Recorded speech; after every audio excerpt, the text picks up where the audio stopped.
హనుమాన్ స్వాముల ఆధ్వర్యంలో అదేవిధంగా మేకల రాజు యొక్క తండ్రి గారు కుమారుడు అంటే ఈ యొక్క రాజుగారి కుటుంబీకుల మధ్యన బాల కథా చంద్రిక నేను రాసినటువంటి పుస్తకం ఆవిష్కరణ జరగడం చాలా సంతోషం.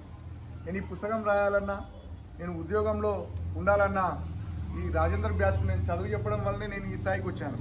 ఎందుకంటే నేను ఇక్కడికి రావడం, వచ్చిన తర్వాత నేను విద్య నేర్చుకున్న కొంత, నేను విద్యా వాలంటీర్ ఇక్కడ రావడం వల్ల నాలో చాలా మార్పు వచ్చి చాలా విషయాలు తెలుసుకొని నేను ఉద్యోగం సంపాదించుకున్నాను. తర్వాత ఏమైంది, సాహిత్యంలోకి వెళ్ళడము, ఆ విధంగా కృషి చేయడం జరిగింది. ఈ మధ్యకాలంలో పూర్వ విద్యార్థుల సమ్మేళనం నన్ను పిలిచి ఆత్మీయంగా పిలిచిన సందర్భంగా నేను వచ్చాను.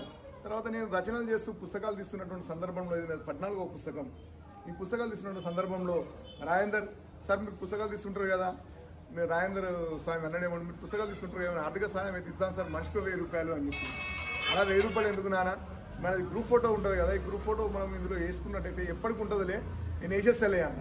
అలాగే రాజేందర్ మళ్ళీ ఏం చేసిండు, ఇలా సార్ గ్రూప్ ఫోటో వేస్తుండు, ఎవరైనా ఏమైనా ఆర్థిక సాయం చేయండి. ఎవరెందుకు ఆర్థిక సాయం, మా తల్లిదండ్రుల పేరు మీద నేను ఇస్తా సార్ అని మా రాజు ఒక 10,000 రూపాయలు పంపిండు. 10,000 రూపాయలు పంపడంతో వాళ్ళ తల్లిదండ్రుల ఫోటోతో పాటుగా ఈ ఫోటో కూడా వేయడం జరిగింది. ఈ పుస్తకం ముద్రిస్తే 30,000 రూపాయలు అవుతాయి, కానీ 10,000 రూపాయలు సరిపోతాయి నాన్న అని ఈ పుస్తకం నిజంగా ముద్రించడమే కాకుండా ఇది కూడా అందరికి కూడా విద్యార్థులకు మన ప్రజాప్రతినిధులకు నీతి కథలు, ఇవి నీతి అందరికి కూడా ఉండాలి, నీతి అందరికి లభించాలని చేయడం జరిగింది. ఇందులో వీళ్ళ కుటుంబం పైన ఒక 4 పద్యాలు రాసిన వినిపిస్తాను. క్లోజప్ దగ్గర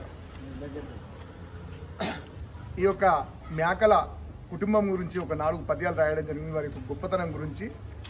రత్న మల్లె మాట రాజేశ్వరమ్మయే కల్మశంబులేక కదులుతుండే, రాజు మల్లె బాట రంగరెడ్డి నడక మేకలింటి నందు మేలు కొలుపు, తల్లిదండ్రులందు తరగవు ప్రేమలు పుట్టి నూరినందు మట్టి సిరులు, గురువులందు భక్తి గుండెల్లో దాచేటి మేకలింట రాజు మెచ్చు జనులు, ఉన్న తంబు కొలువు ఊరంత మురియగా బడిన మిత్రులందు బాటలేసి, రాజు దివ్య జంట తేజస్సు పొందుతూ మేక వంశమందు మేద పంచు, చిట్టి పొట్టి నవ్వు శ్రీతిక్కిది నడకలు, నీ పేరేనా, చిట్టి పొట్టి నవ్వు శ్రీతిక్కిది నడకలు ముద్దులొలుకుతుండు మురిపెముగను, అక్షరంబులందు అమృత భాషణములై మేకలింట పుడత మేలు కొలుపు.